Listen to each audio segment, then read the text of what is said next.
Fazlur Rahman sir একদম তার ইয়াতে একদম ভারতের নামটা মুখে নিয়ে বলেছেন। এবং এখন আমরা সবাই জানি এই ইনভেস্টিগেশনে এই হত্যাকাণ্ডে ভারত সরাসরি জড়িত ছিল এবং আওয়ামী লীগ জড়িত ছিল। আমার ইনভেস্টিগেশনের মধ্যে আমি বলেছিলাম সোহেল তাজ এটার সাথে জড়িত, কারণ যারা সে হোম কি বলে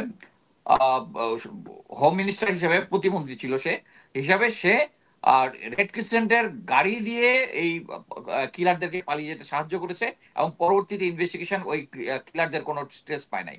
এখন একটা নতুন ইনফরমেশন এই ইনভেস্টিগেশন আসছে যে এই 25শে ফেব্রুয়ারি মাস দুয়েক আগে সোহেল তাজ 9 থান বিডিআর এর পোশাক, 9 থান মানে হচ্ছে এক একটা থানে 14টা করে ইউনিফর্ম হয়, এরকম কাপড়ের রোল, 9 থান ইউনিফর্ম নিয়েছে তার অফিসে। এবং সে বলেছে বিজিবিকে যে এই অফিস নেক্সট মানে বিডিআর এর যে অনুষ্ঠানটা হবে, বাৎসরিক অনুষ্ঠান যেটা হবে, এটাতে তারা বিডিআর ইউনিফর্ম পরে আসবে এজ এ মিনিস্টার।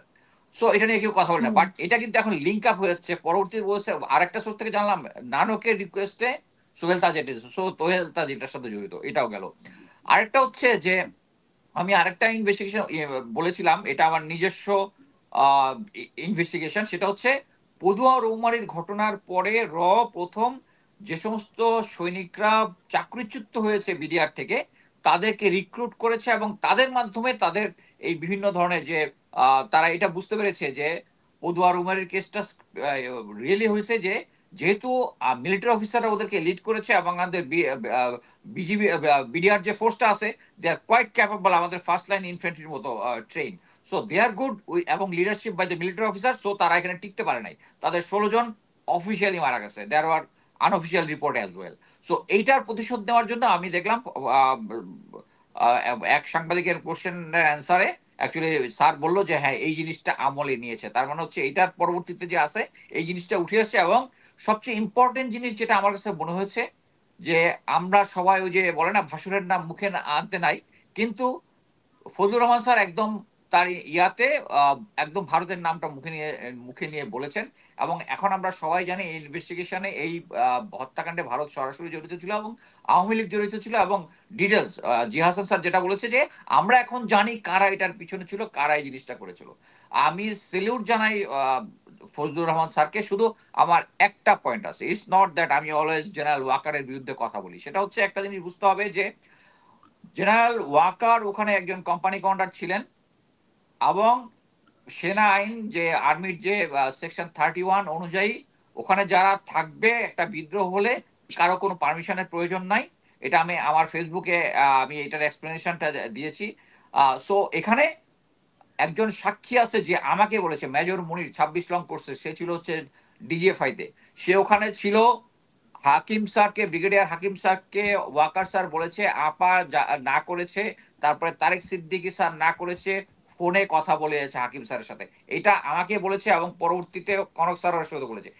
এই যারা এই 17 বছরে যে সমস্ত মিলিটারি অফিসাররা বৈষম্যের শিকার হয়েছে, এদের কাউকে তাদের ইয়াটা এখনো প্রসেসের মধ্যে আছে, তার কে কে কোন বেনিফিট পাবে।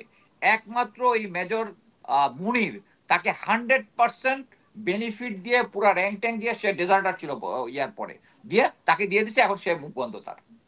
সো এখানে আমি আরেকটা জিনিস দেখলাম যে কনক স্যারের শোতে আমার প্রশ্নে সুমনি বললো যে আহ, যে এখানে জেনারেল ওয়াকারকে বলা হয়েছিল যে উনি অনলাইনে বা লিখিতভাবে তার স্টেটমেন্ট দিতে পারে, কিন্তু ইটস ভেরি নাইস যে উনি নিজে এসে দিয়েছেন। আমার কথা হচ্ছে এই ফেসিলিটিটা জেনারেল ওয়াকারকে কেন দেওয়া হবে, উনাকে কাছে এসে দিতে হবে, তার মানে এখানে বোঝা হচ্ছে যে তাকে প্রেফার করা হয়েছে, প্রেফারেন্স দেওয়া হয়েছে তাকে এখানে। আমি এই কথাটা বলতাম না যদি জেনারেল ওয়াকারের যদি সিরিজ অফ অ্যাক্টিভিটিস না থাকতো। উনাকে উনি মানে আওয়ামী এবং উনি লীগের যে শেখ বলেছিল ফুল স্টপ বলেছিল 22শে মেতে, কারেক্ট মনে 22শে মে আছে? ফুল হুম। স্টপ বলেছে। ইয়াদেরকে বলেছিল কি বলে যত আওয়ামী লীগের যত এমপি নেতা, যতগুলা লেফটেন্যান্ট জেনারেল, 4টা মেজর জেনারেল, 2টাকে ভারতে চলে পালায় যেতে সাহায্য করা থেকে শুরু করে, উনি মডারেট আওয়ামী লীগকে সহ ইনক্লুসিভ ইলেকশন চাচ্ছে, প্রফেসর ইউনুসকে ইয়ার মধ্যে চায় নাই প্রধান উপদেষ্টা হতে, সবকিছু মিলে ইট শোজ দ্যাট উনার এখানে একটা ইন্টারেস্ট আছে এবং উনাকে এখানে অবশ্যই ইয়ার মধ্যে যে নামীয় তালিকাটা ছিল ওখানে নাম থাকা উচিত, এইখানে জেনারেল ফজলুর রহমান একটা কম্প্রোমাইজ করেছেন বলে আমি বিশ্বাস করি, যেটা করাটা উচিত হয় নাই। তবে ওভারঅল আমি বলবো যে জেনারেল ফজলুর রহমান যে ইনভেস্টিগেশন রিপোর্টটা করেছে, এবং আমি এর মাধ্যমে আবারও দাবি জানাচ্ছি যে এটা ফজলুর রহমান স্যার বলেই দিয়েছে যে এটা কোনো আমরা সিকিউরিটি ক্লাসিফিকেশন দেইনি। সো সিকিউরিটি ক্লাসিফিকেশন না দিলে আমরা চাই সরকার এটাকে ওয়েবসাইটে আপলোড করুক, যাতে আমরা পুরো ইনভেস্টিগেশন দেখতে পারি। যেমন আমার ফেসবুকে ওয়ালে একজন লিখেছে যে আসাদুজ্জামান নূর কিভাবে এটার সাথে ইনভলভ হলো, আমরা জানি না। কারণ কি? কারণ ইনভেস্টিগেশনে ফজলুর রহমান স্যারের মতো সিরিয়াস লোক প্রমাণ ছাড়া তার নাম এই লিস্টে দেওয়ার কথা না, যে রাজনৈতিক কারা কারা এটার সাথে পিছনে জড়িত ছিল।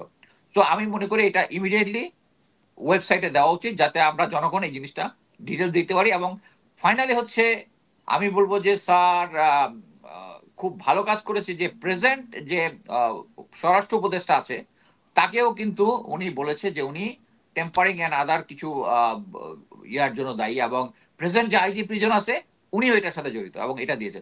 সো এই কারণে আমি অ্যাকচুয়ালি কনফিউজ যে এটার এগেনস্টে এটা একটা কমিশন হয়েছে, রিপোর্ট জমা দিবে।